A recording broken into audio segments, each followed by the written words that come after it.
El ciclo circadiano es como el reloj biológico que tenemos los seres humanos, que está interconectado con los ciclos, pues como de todo el cosmos, ¿no? Todo está girando y hay un ciclo, y es un ciclo de 24 horas, que está regulado por luz y oscuridad. La cantidad de exposición de luz diaria que tenemos en ese ciclo de 24 horas va a hacer que nuestro cuerpo humano tenga cierta producción de hormonas y ciertos procesos fisiológicos para que funcionemos, pues como para que esta máquina que es el cuerpo humano funcione de forma adecuada. Entonces, cuando hay baja exposición a la luz, lo que ocurre es que no podemos descansar bien. Especialmente la melatonina es una hormona que regula el descanso en el cuerpo humano.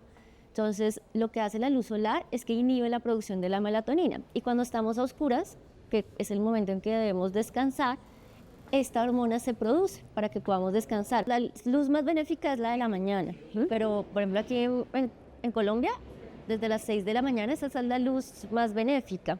¿Por qué? Porque no tenemos el sol directamente en el cenit, que nos están cayendo los rayos directamente, pero sí estamos recibiendo una buena cantidad de influjo fotónico que nos genera eso, la inhibición de la melatonina, una buena producción de la insulina. La luz del mediodía, que está todos los rayos directamente en el cenit y nos están cayendo directo, esta es una luz que no nos favorece tanto. Y pues ya también en las horas del atardecer empieza también a ser benéfica, en el que nuevamente cuando se está poniendo el sol, pues la forma en cómo inciden esos rayos solares o esos fotones que nos llegan son mucho más benéficos. Es que los seres humanos nos adaptamos al lugar donde estemos, porque igual el planeta Tierra no tiene las mismas condiciones climáticas en todas partes, y eso genera tiempos de exposición de luz, como cantidad de exposición de luz solar diferente. Entonces lo que hace el cuerpo humano es que se adapta a estas condiciones para poder funcionar, ¿no? Lo que le recomiendo, por ejemplo, siempre a mis pacientes es, uno, que sí o sí en su rutina diaria tengan exposición a la luz, y no solamente a la luz, sino a la visión lejana. Entonces ahí siempre necesitamos ventanas. Entonces exponernos a visiones, a tener espacios donde podemos ver a lo lejos, nos ayuda a un buen desarrollo del globo ocular. Y al tener ese buen desarrollo tenemos una buena visión, porque cuando vemos solo cosas de cerca, por ejemplo espacios muy encerrados, muy pequeños y que todo el tiempo estamos de cerca, es lo que se ha visto que es como en la población mundial el aumento tan grande que hay de miopía, ¿no? Que es esa disminución de visión lejana. Sí, las pantallas están siendo un poquito una pandemia en la parte, por lo menos, tanto de alteración del ciclo circadiano, en cuanto a la parte de sueño, también enfermedad, o sea, salud mental, todo eso.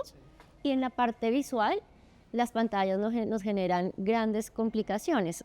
Ametropías, que son alteraciones refractivas, que la miopía es lo principal. Dos, fatigas visuales por sobreexposición a las pantallas. Claro, los ojos humanos no están diseñados para estar todo el tiempo frente a una luz. Es como si todo el día estuviéramos con los ojos mirando el cielo, y pues para eso tenemos párpados, ¿no? Nos están protegiendo de esa irradiación.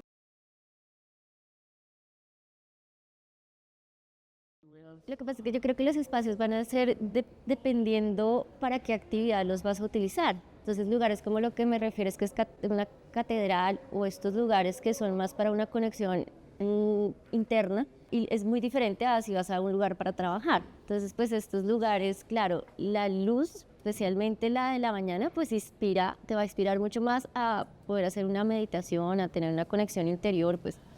Pero en general las luces cálidas, que creo que esto es un espectro como entre 2700 y 3000 Kelvin, son mucho más benéficas para la salud humana que las luces frías.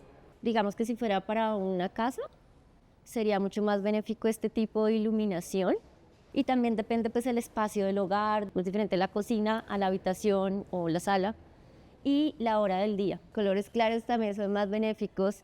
Digamos que para la salud del cuerpo humano sería mucho más benéfico tener un color claro que produce mayor iluminación, que no un color oscuro. Un color oscuro vendría más para un lugar de descanso, como la habitación donde vas a dormir, pero ya si vas a estar en tu actividad diaria, es mejor un color claro para la salud humana.